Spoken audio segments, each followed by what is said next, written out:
Okay, so let's move on to the next section of this. Okay, so the next couple pages is her definition, kind of like a loose definition of what she sees as the typical token black girl. And I literally wrote in my notes, read this, and I have to read some of this to you guys. I will be paraphrasing, but she says, she is a good student because she has to be. She actually feels like she has to be good at everything. This paragraph was like, I'm sorry, it was just like, I felt like it was me.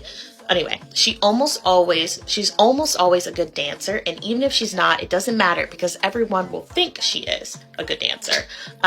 She has all the requisite social signifiers of acceptance, except for the white skin, but she'll be well-spoken, well-dressed, and well-groomed. She likes all the things her friends like, including boys, but they will not like her. That part.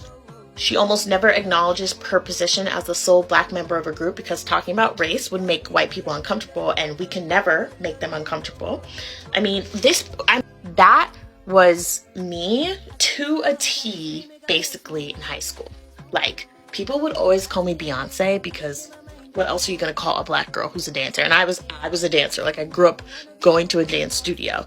I always felt this way. I always felt like people were putting me on a pedestal. I always felt like I had to be perfect. I had to do everything to the best. I could never be upset. I could never be anything but just like, and cute and sweet. And it's just so crazy to read it from someone else who isn't you, but is saying it in the way that it is in your brain. He also gives examples in the media, like Mel B from the Spice Girls, Normani and Fifth Harmony, Raven-Symoné to Xenon and all the Xenon movies. Like, they're never the main character. They're the friend. They're the beloved, funny friend in the movie, the comedy, but you know them, but you never get to know them because they're not someone who's worth getting to know. They're not the romantic lead, so they're not lovable. It's like a whole world that is meant to have us have self-hatred of ourselves. And guess what? It works. And now we're all here trying to unpack it.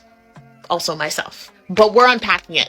So we're not going to make this a negative, but it's still hard. And in the end, like as an adult, it's like hard to even know what your interests really are because you spent so much of your time pretending to have interests that you didn't really have, or they were just the ones that were made available to you. Anyway, I have so much more to say. I guess another part.